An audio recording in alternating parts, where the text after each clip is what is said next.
this session here is going to be my notes from the week. I normally would just post my notes, but I just kind of wanted to discuss them because it was very relevant for me. Like the prior message, the full moon and Leo energy. Wow, the things that I've learned in this week, the lessons that have come to me in this week have been very ground shaking. First of all, Pisces season came rolling in, letting me know that I was not standing in my power. I was not asserting myself enough. And so things around me, I felt like started to challenge me a lot to make me pull back into that person of power. Because, okay, maybe you're getting too comfortable. So you need to have your world rock a little bit. And it kind of threw me for a loop. It was hard for me to get myself back. Like, I was like, wait a minute, I'm not grounded. If every day my day feels like it's been like just imagine a soda shaking it up. No. So, let's see. So clearing old patterns. It's a lot of things that we cannot continue to give into because where we are transforming or transitioning to, they will not be effective and it will not allow or assist us in receiving the type of outcome that we desire. So that's one. And then not allowing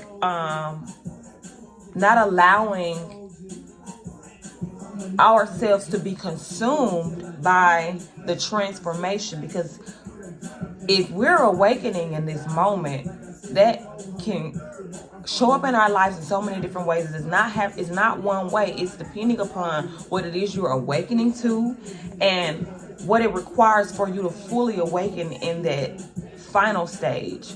So everybody's transformation is different, but how you know when it shows up in your life is that it really forces you to give me your attention.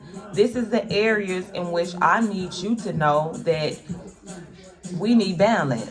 Not allowing ourselves to be consumed by the things that are coming to challenge us, to get our attention, to refocus us, to redirect us, to put us on a path, not allowing those things to consume us. We do start receiving the energy of us needing to move into in a certain direction. We'll know because we'll start to feel it. We'll start to have things happen to us to push us in that direction. And where you are weak and where you need to be strong, those things are starting to be highlighted for you. So my biggest lesson of the week is not allowing those things to shake me into a point where I'm not in control. I'm always in control. You're always in control. You are the one who needs. Okay, so you're a person who has full support from the angelic realm. You have people, things, and places for you already ready to answer your questions, to give you everything that you need. So with that mindset, we have to continue to ground ourselves and keep ourselves 10 toes down, so making sure that I'm not allowing what's happening to me to worry. I am still living. I'm still remembering the essence of who I am. I'm not being consumed by my transformation, but allowing the transformation to bloom fully, so that when I'm on the other side of what it is that is blooming within me, that I can rejoice in the fact that I made it. Like, it didn't consume me. I don't have to allow things to stop me in my tracks. I can keep moving forward. I'm a warrior. I'm a soldier. I do this. I've done this. And I'm going to continue to keep doing it. A big lesson, too, for this week was channeling the inner strength.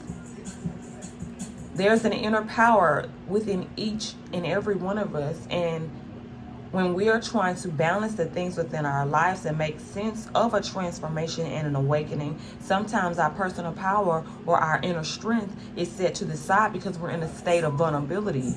But being in a state of vulnerability does not mean that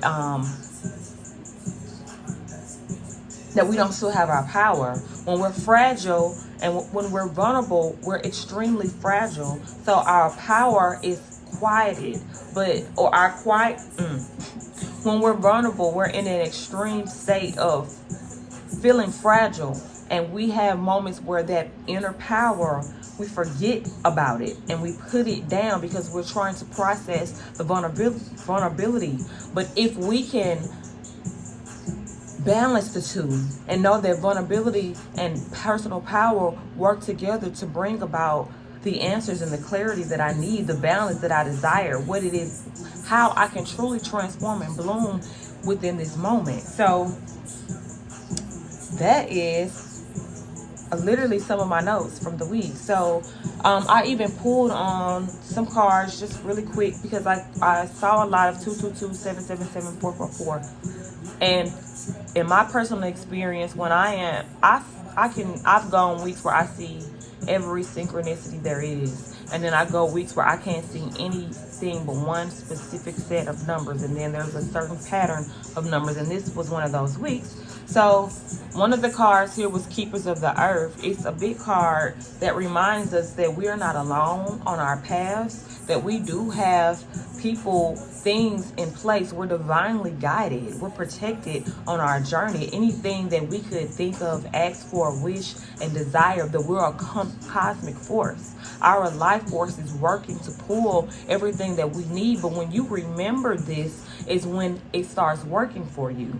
So I remember that I am a life force and that I have divine feminine energy, which brings to me the things that I need. It's my mother. It is nurturing for me. It is my nurturer when I need things that I don't have. So keeper of the earth, remembering that we not only have, when we feel alone or when we feel discouraged or when things become overwhelming in our life or challenging in our life and we feel that we do not have the adequate support that we need, that is absolutely a limited belief, and that you are a life force. So you have angels around you, you have guides around you, providing you with oneness. So there are answers around us. Keepers of the earth, acknowledging the work that we've already put in. Take time to see how powerful you've already been up until this point. That helps you to channel more power to keep going forward. It's that inner strength that we have to work on, that we have to build, that we have to keep in regards as we move forward. My inner strength is powering me and leading the way for me during my transformation. In the same time, I have to call upon the keepers of the earth, the people who are my ancestors, my spirit guides, the angels, however, whatever it is that I need, whether it's love, support, guidance, all of these things. This is what we have to remember, that there's an art of receiving. There's messages for us to receive. The intuition is awakening, and the life force is actually pulling us in directions that are for what we can't see. So we have to remember that we have these guys that we can speak to, we can talk to, that we can ask information from, that we can ask even for peace. We can ask even for confidence. Anything that it is that we need. You're so supported by the universe right now that as we go into getting into balance, you're so supported. 2 angel answers. One was get information and the other was within the next few months. This is speaking about getting more information about whatever it is that we desire to bring into our life, knowing and studying it and knowing exactly what it looks like so that we make sure that we're showing up in that way. And this is how you're distracting yourself from everything that you can't control. So if you want to stand still and so many things happening in your life, hey, what is it that it is that I desire? What does that look like? Because right now muscle is being built. So I have to get more information, reading books, studying, meditating, aligning myself with what it is I want. We also have within the next few months card. Not right now. Talking about divine timing is happening for you within the next few months. So I was just stating that you need to get more information on what it is that you want, get into alignment to what it is that you want, and then within the next few months cards talks about pieces of the puzzles coming together, things falling in place. Next few months, something is transpiring for us, some type of gateway is being opened, and we have to be prepared for it. We have to not allow what is happening to us right now in the physical to distract us to a point where we get off balance or off alignment with where we're going, what we're doing. We are gathering more information, more muscle is being built. So Yeah, it falls in alignment with clearing the old patterns and not being consumed with transformation. All of this is in alignment. These are some of the notes. These are some of the experiences and lessons that I've had to gain throughout the week. So I just wanted to share them with you because not only do I give you the guidance for the week, but after that week is over, if it resonated with you in any way, how can I apply it to make me really absorb the information that I received? So take care.